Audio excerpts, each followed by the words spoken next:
What's up, guys and gals? Welcome back to the Nerd Castle. Today in the world of indie games, we're checking out a title called Vagabond. This is a game that is an open-world procedural RPG. It's kind of an open-world procedural RuneScape. That's the best way I know how to describe it. It's a game that doesn't look like much. In fact, in a lot of ways, it looks like something that was spat out of, like, RPG Maker. But it's a game that has like a weird simple charm to it, in the exact same way that RuneScape does, where there's a lot of crafting to do in this game, and there's a lot of like decorating, and there's a lot of outfitting your house and farming materials so that you don't have to borrow crafting stations from local artisans and stuff like that. You can get kind of like caught up in the rotation of just doing daily mundane tasks in between going out and doing sort of adventuring quests and whatnot.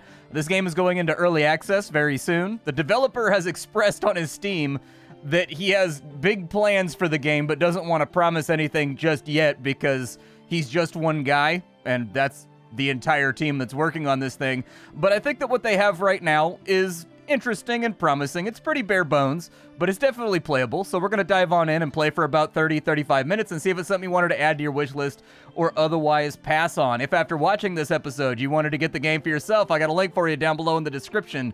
It will be out very shortly. This is the 0.1 version of the game, so obviously a long road to hoe before it's finished. But with the baseline stuff they have in right now, I played for a couple hours, and I had a good time by the time I started to feel like, you know, I wanted to go play something else. And I think that's good for early access, like a good condensed, like 3 to 5 hours with like the basic ideas in there, and then you kind of wait for updates. Let's go ahead and dive on in. So first thing we got to do is create a new world. We will call it the Nerd Castle, and kind of see where that lands in the overall seeds.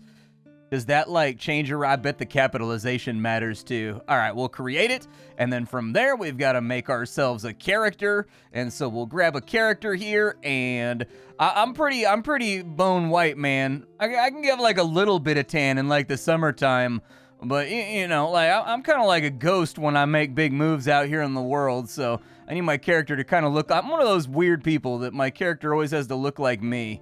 I don't know. We'll have that right there. As far as eyes go, I don't really mind either way with the eyes. As far as hair is concerned, we can have some ponytail. Yeah, just have like kind of... I think that works perfectly fine. I just recently shaved my head. A couple of weeks it'll be in that form right there. I think we're good to go. I can have like a big mustachio. I can have a beard. We've got our hair color over here. That's kind of close to the color of my hair. I'll take, although I think that's probably closer. We'll take that right there, and then we can choose the color of our shirt and our pants. I don't think it really matters, though, because we're gonna find new equipment anyways. So I'll just call myself Splattercat and get moving. There's also not an ability to change the actual brightness of the hue that you're selecting in here, which means that I don't think like black and white will actually be on the list anywhere. That's a shame, because black and white are both good for making initial starting outfits, just in case you want to look like a penguin. You know what I mean? Or you want to look like my cat, Ollie. Let's create our character. Now at the beginning of the game, ooh, we spawned in a desert. I've never spawned in a desert before.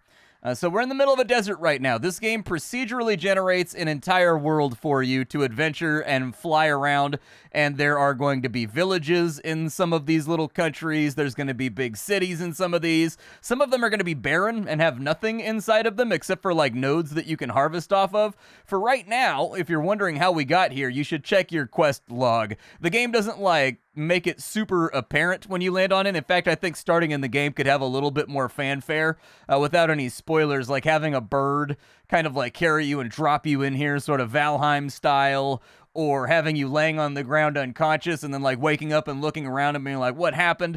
There's definitely room for a little bit more flavor and a little bit more atmosphere building in this game when it comes to a lot of the aspects. But if you go to your quest log, it'll give you a rough idea what happened. You woke up in the middle of nowhere with no memories or possessions. You have a sealed letter that is addressed to Kohako, the wizard in the village of Kotomiko Jungle.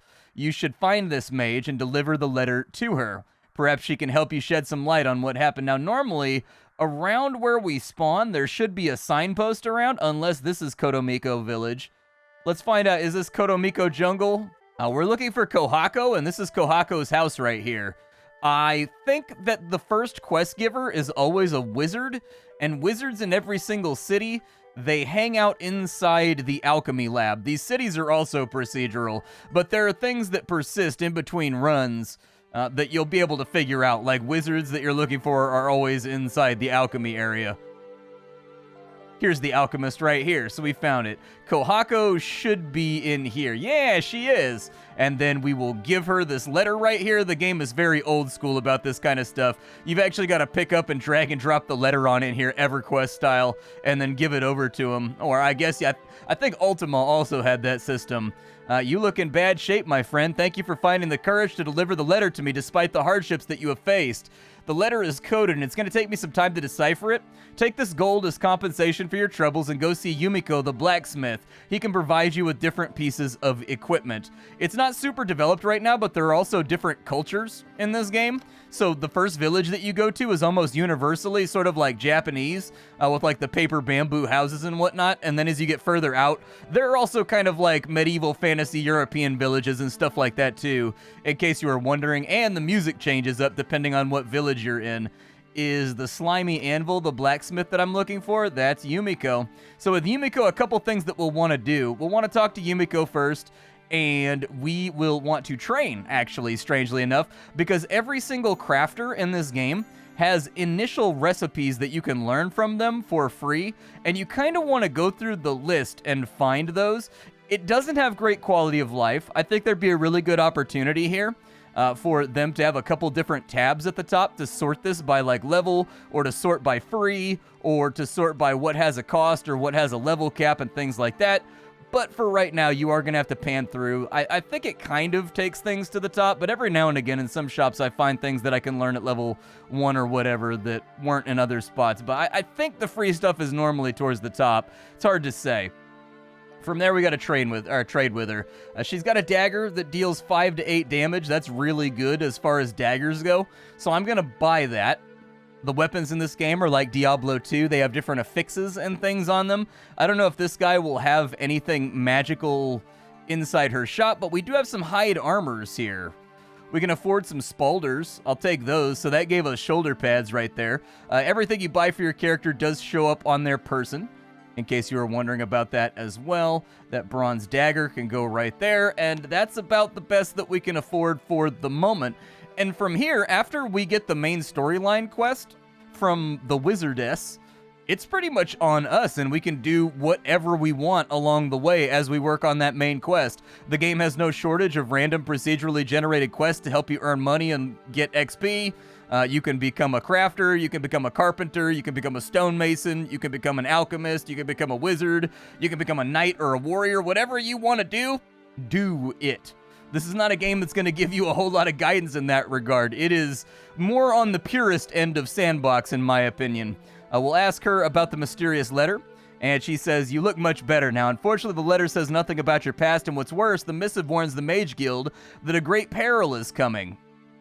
In short, there is a powerful demon that is about to be released, and there are 4 crystals that are held by guardians all over the world. We have to find those crystals, and then we have to take those crystals to attuning spots in order to recharge them, and then we use the 4 crystals to stop the demon from awakening. I accept the task." In addition, on all of these little sidebars right here, look for things that don't fit in. So they will have things that are like normal questions that everybody has, like what do you do for a living, or do you know any rumors? But there will be weird ones like my dear pickaxe. Anything that's odd like that, that says something like a curious problem or the terrible worm or something like that, it'll look procedural. Click on that and it'll be a quest. I was mining in Erpila's burrow when a bat attacked me. I left without any further ado. In my haste, I forgot my pickaxe there. Yumiko made it for me. It is the best pickaxe that I've ever seen. Would you mind bringing it back? I could do that. And it's inside Erpila's burrow. Where is... Oh, that was an accident. They need to...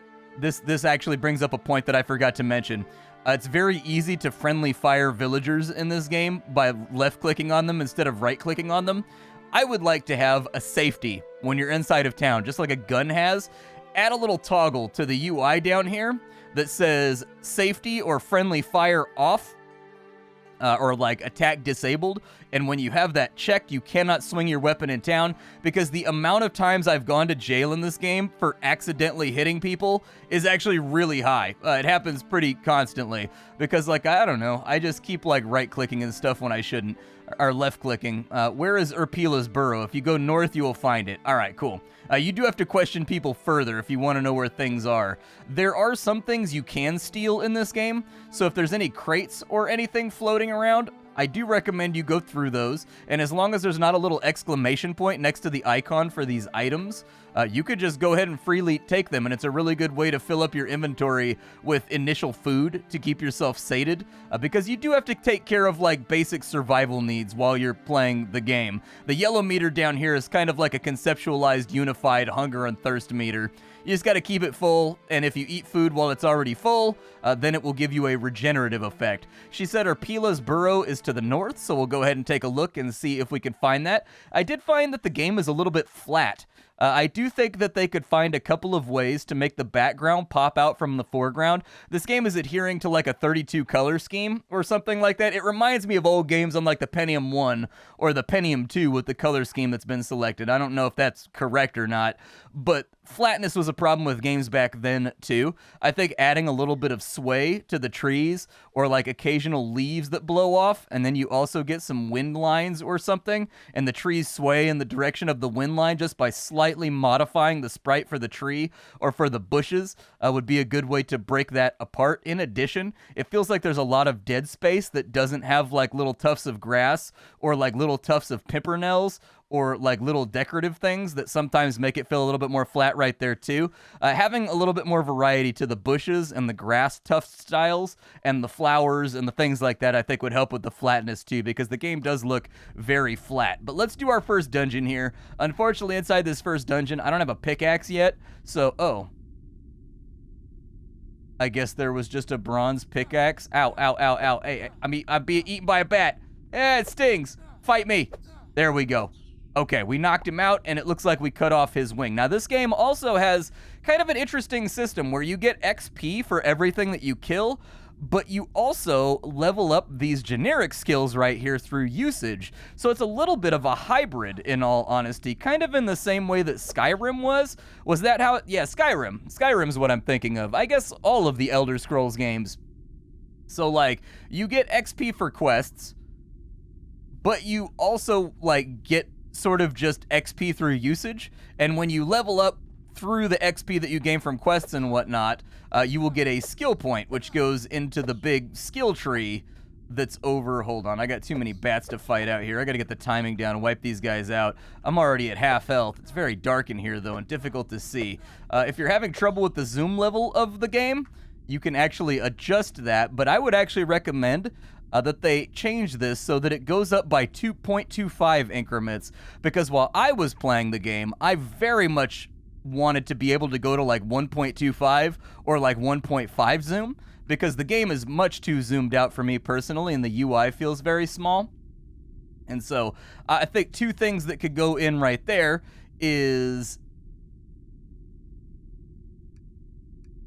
give the player the ability to resize the UI, and so rescale the UI, and then on top of that, allow them to zoom in increments of 0.25, because 2 is too zoomed in for me personally.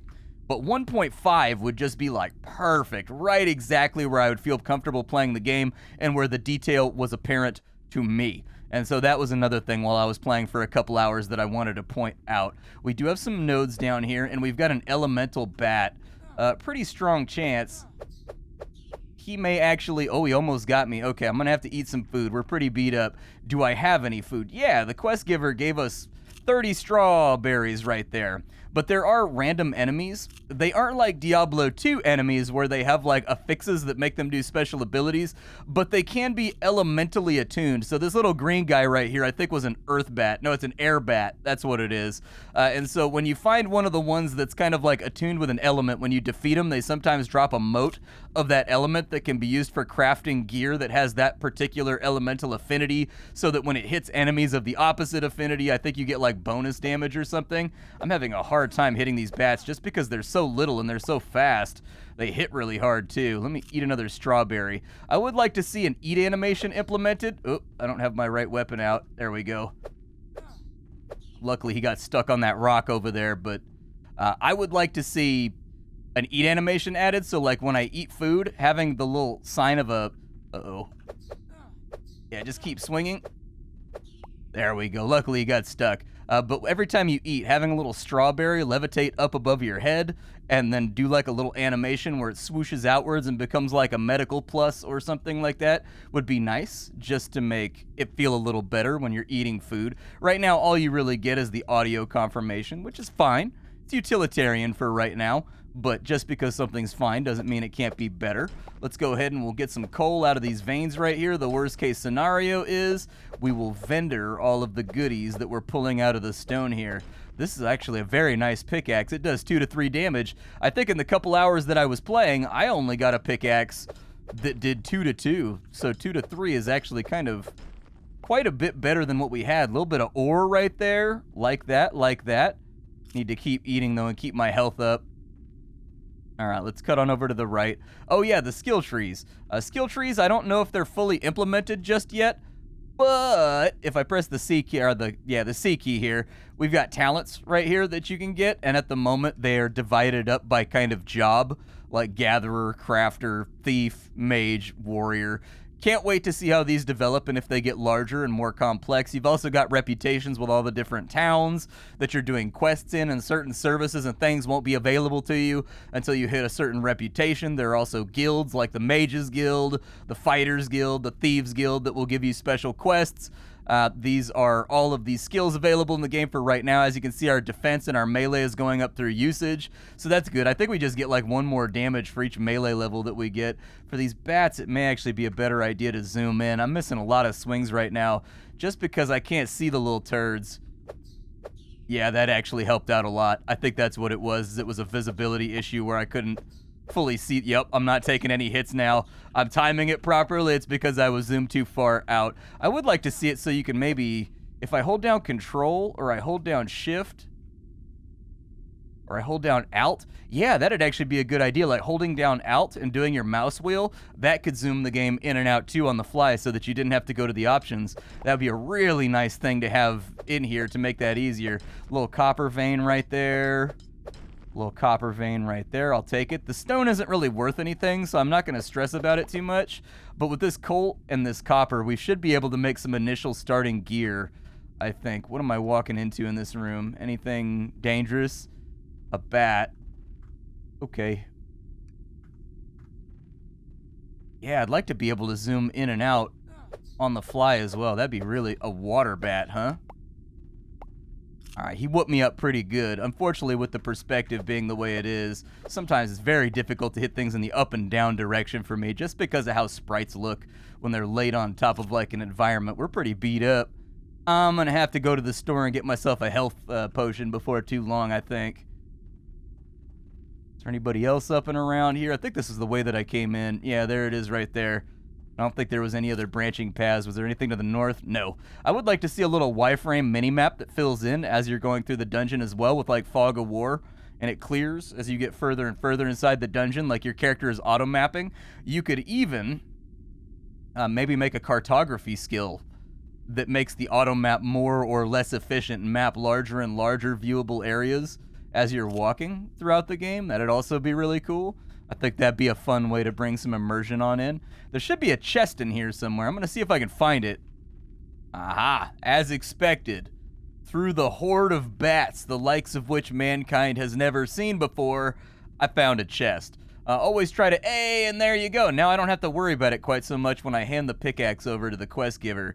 We've also got a silk sleeveless shirt of frost. It has 8 defense. It's got air defense and water defense. Not bad. I'll take it. We'll throw it on real quick and we'll sell that one once we get back to town. Now that we have our own pickaxe, an elementally attuned pickaxe apparently, we can just wield that. Good stuff. Let's head on back to the quest giver. Now, everything in this game does function on a real time scale, so if you look on the top right, it's 6:45 in the morning right now. People go home, They rest, they sleep, they lock up their houses. There doesn't seem to be a way to pass time natively just yet. I went through all the keybinds that were in here trying to find a way to pass time, but I didn't see one. This one is labeled time, but it just makes the time appear and disappear, unfortunately. And so, like, you can zoom in and out with add and subtract. I'd still like to be able to do it without taking my left hand off WASD, though. But I looked for a way to pass time, but there doesn't seem to really be one. Nonetheless, let's go inside the gray potion. We'll drop this off with Kohako. I will give you your pickaxe. There we go. You found it. She's beautiful, isn't she? Hey, 185 bucks. You got like another job up in here? Let's see here. If you want to join the Mages Guild and get introduced to magic, you will need to prove yourself worthy. Not everyone can be a mage. Be sure of that. Let's start by seeing if you're resourceful. Go get me some magical ingredients. Okay, yeah, throw that on in there. Why not? Throw it on the pile of crap that I need to get done. I also, do you have, like, so how much does a health potion cost? A health potion is 20 bucks. I feel like that's a pretty strong investment for right now, just because I don't really have any great ways to make my health come back. The other thing that we need to do is we need to find a place to rest, and so I think I need to find the inn, and we need to just like sleep for a little bit. But first things first, let's see if we can use the blacksmith's forge to maybe make ourselves some equipment, possibly. Yumiko, what kind of stuff do you have here? So a plate is that much. We've got bronze ingots over here. So to make armor, we're going to need to have a lot more smithing skill, unfortunately. It may be more effective just to trade our way into it, because we have almost enough money. If I sell that right there, and then I think we sell the stone, sell a moat of water, why not? These moats are not going to be inherently super useful to me right now, so I would rather have the money for basic equipment. We got a shirt, so that's got 8 defense. It's half what we would get out of the hide armor. But this guy right here gives us 15 defense, and now we got like a little helmet on. All right, sweet, dude. The other thing that we need to buy is we need to buy an axe so we can chop down trees. That's the other half of it. But we need a little bit more money for that to actually work for us. That's okay, I have bat wings. I will sell you 28 bat wings. And look, even buying and selling stuff like levels up stats like your speech, which makes you more effective at getting discounts and whatnot. What I need is I just need 1 axe. That's all. And now that I've got the axe, we can go back inside of our inventory, and I need to drop you, and then I'll put the axe right there, because unfortunately, wood is a constituent part in a lot of the things that we're going to be crafting. And so we need to go out and we need to chop down some trees, and we need to kind of like take care of our business. Well, unfortunately, sleeping doesn't seem to make my health come back. So you guys got any jobs around here? Cooking meals is a good skill. You should go talk to Shiroto at the Snake and Stoat. No, I'm good. I'm solid on that front. I need to find some other jobs around here, though. Let me kind of see if anybody's got anything interesting to go do. Well, the only quest that I really got here was somebody wanted me to deliver some things to the northeast, and so I guess I'll go and do that. We can use the opportunity to chop down some trees, gather some lumber, get ourselves ready for the absolute glut, I think, of crafting that we're going to be doing in order to get ourselves fully outfitted in the goodies that make an adventurer safe. Then again, there is a dungeon right here that we could go look at, like right this second. Oh no, that doesn't heal me. It just gives me bonus health. What a garbage health potion. I don't want that. Then again, we do have another dungeon over here as well. I'm gonna do it. I'm gonna do the other dungeon instead of doing the thing that I'm supposed to do. What's inside this dungeon? It looks like there's some kind of giant... There's some kind of giant critter in here, all right? It's some kind of plant, and you can call me the landscaper. I'm about to wipe these guys out. Now, a couple areas of development I'd like to see the game get a little bit better in. The combat, a little bit imprecise. So the combat is it's got these little things. I'll show you what I mean as we clear here. But if I click my mouse super fast, it resets the animation.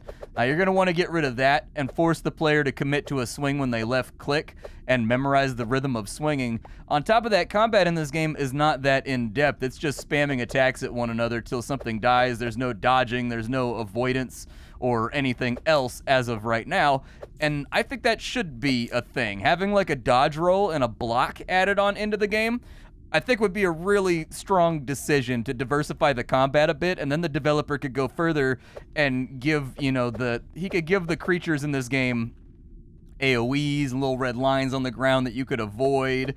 You could add bosses that have specific strategies to knock out, things of that nature. Because right now it's pretty much just like left click until the thing dies as far as melee is concerned. I haven't had too much of a chance to play around with magic just yet because I tend to play knightly characters that have like big chunky weapons and shields and things.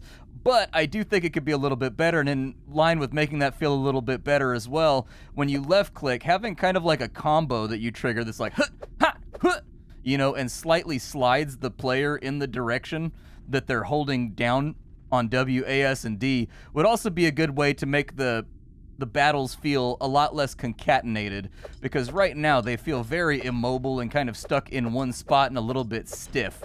And so better is always better. Things are fine, they are utilitarian, they function okay, and I think that the amount of things that I could craft and play around with and like houses I could buy and stuff like that entertained me for the hourage that I spent with the game. But the combat and the adventuring seems like it's like the main focus of this title, and so adding a little bit more depth to the fighting and to the avoiding enemies and giving the enemies a little bit more depth by giving them attacks that are dodgeable and blockable and parryable and stuff like that, I think would be a strong choice too. This might be bad. This is why you want to get a high damage dagger right here.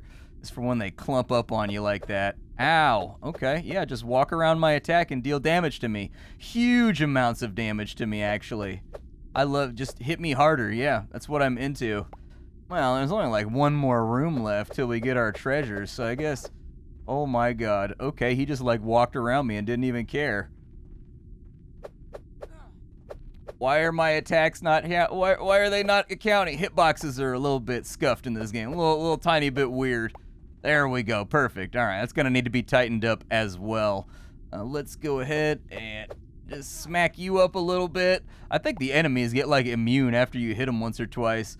We found a... Ooh, this one's like a higher grade one, though. 30 defense on that helmet right there. Wow, and it's got those little like horsehair bristles on it, like a Roman helmet. That's kind of cool. The Bronze Axe of Trees. I mean, it does 3 out of 3 damage every single time, so I'll take it. It's better than what we've got. That thing can go straight into my equipment, and then we'll just sell this stuff off when we get back to town to get our money funds back up. But for now, our defense is looking pretty good. I don't know how much of a difference it makes, or if the game tells us.